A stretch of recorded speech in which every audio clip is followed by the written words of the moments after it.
I'm going to go over a two-part strategy that you can use to change your thinking after games. Hey there, I'm Eli Strawman, a performance coach and the founder of SuccessStartsWithin.com. Now, why do you think you need to change your thinking after games?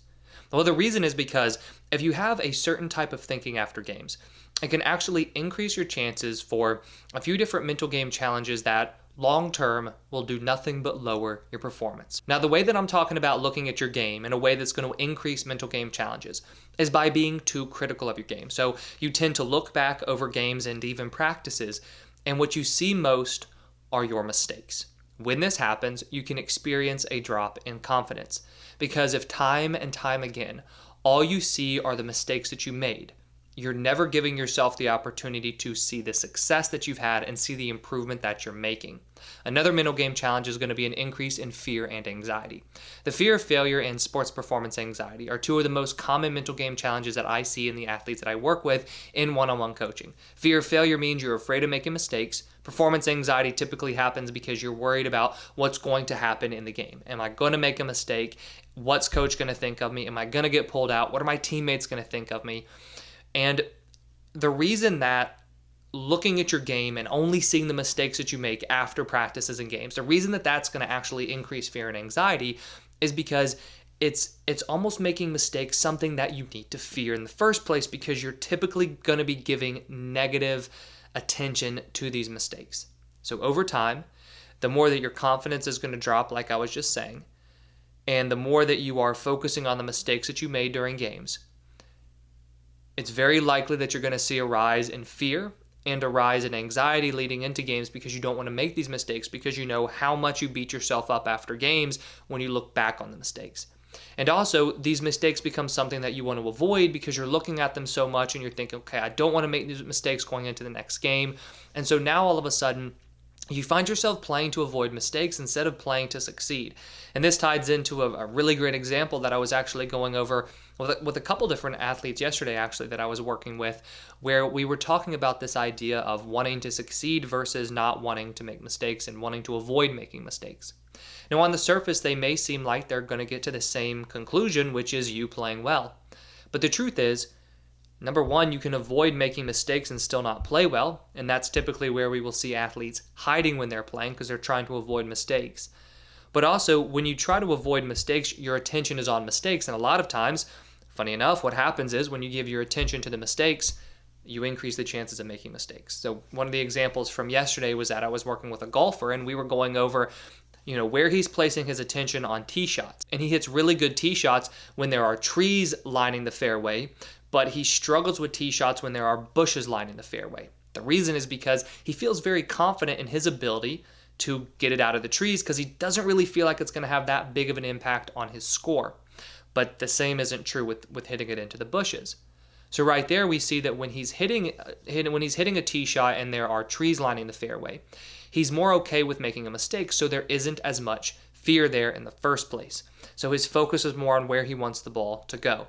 When there are bushes lining the fairway, he's thinking more about how he wants to avoid that mistake, avoid hitting it into the bushes, and so that's where his attention is. And typically it leads to a little bit more tension and stress in his swing, a little bit more anxiety, and more often than not, he has bad tee shots. So whenever you are thinking too much and focusing too much on these mistakes after games, we can see an increase in this fear and anxiety.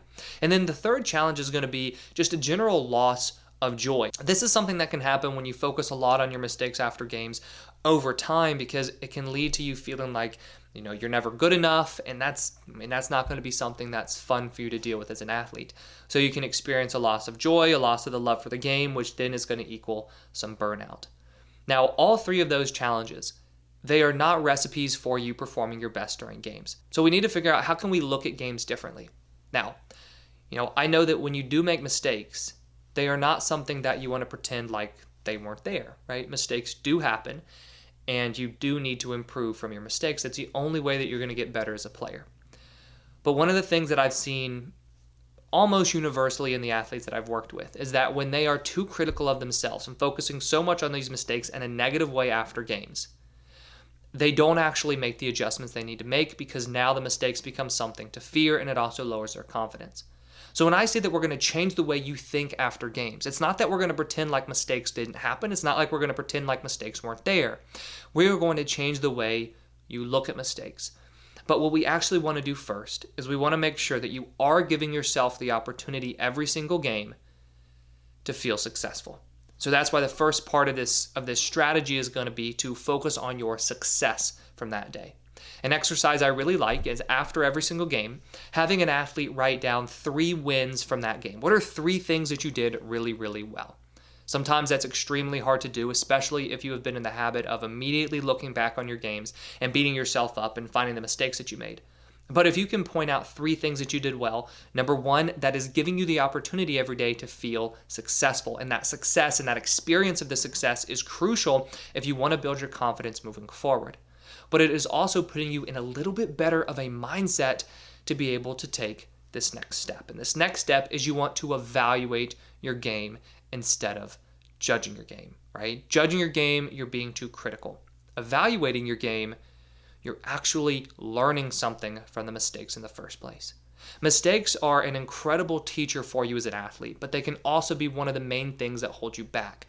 Not because the mistake in the game itself holds you back, but because the way mistakes can lead to your mental state moving forward can hold you back, right?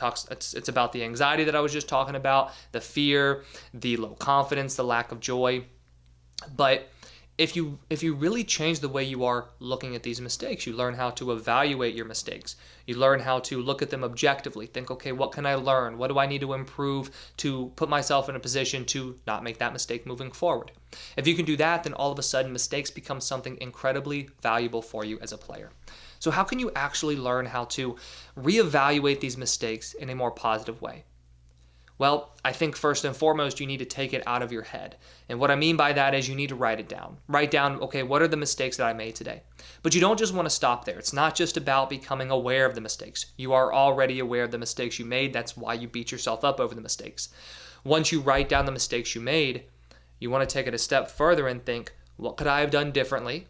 And then you want to think, what will I work on this week to help myself make that adjustment? And it's that third part that's really going to have the biggest impact on your game. Now, in addition to changing the way you look at mistakes, we also want to begin reducing the fear that surrounds mistakes. So what I've done right here is I've linked another video that goes into detail on how you can start overcoming this fear of failure as an athlete. I hope you enjoyed this video, and if you did, please hit that like button and subscribe if you haven't already. I put out new videos each week on sports psychology and mental training.